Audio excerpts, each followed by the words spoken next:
d'autres dispositifs législatifs, on a une définition claire de la PME.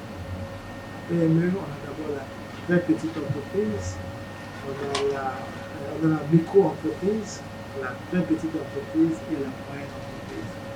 Le chiffre d'affaires, normalement, doit être inférieur ou égal à 1 milliard de francs CFA. C'est une définition communautaire et au maximum à 200 emplois, c'est bien ça. Voilà.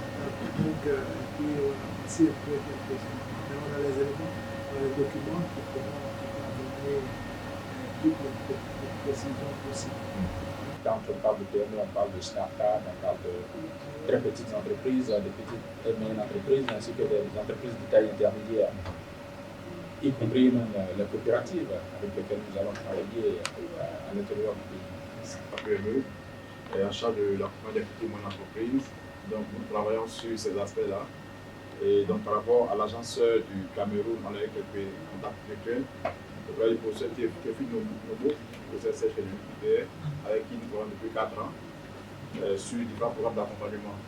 Donc l'année dernière, on avait tenu une conférence avec les DG de la structure camerounaise sur la question du capital risque et de la capitale.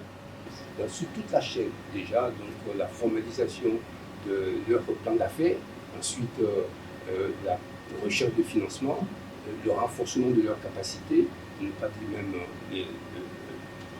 leur permettre de mieux comprendre le métier à exercer et après donc, les accompagner à exister, à créer administrativement, en termes donc, de registre de commerce, de DFE, enfin de fiscalité, etc. Et après, les suivre dans leur exploitation, la commercialisation, en tout cas, toute la chaîne par la suite. De garantie, on a vraiment pour rôle de partager le risque que prennent les banques vis-à-vis des PME. Donc on a travaillé à obtenir un agrément bancaire justement qui permet aux banques d'être en confort à l'utilisation de nos lignes de garantie.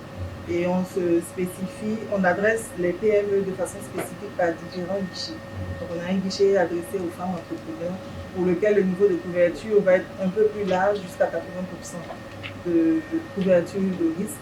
Contrairement au guichet, par exemple, PME tout venant, sur lequel on va se stabiliser à 50%. Après, il y a d'autres guichets qui sont un peu plus poussés en fonction de l'appétit des bailleurs. Par exemple, si on travaille avec KFW qui est sensible à tout ce qui est vert, donc on va ouvrir un guichet vert pour ouvrir les PME verts et énergie.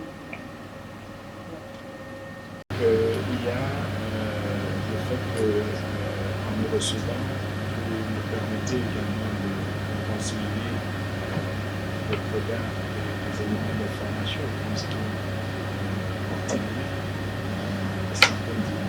aussi bien de construction de métiers, de consolidation de notre écosystème entrepreneurial,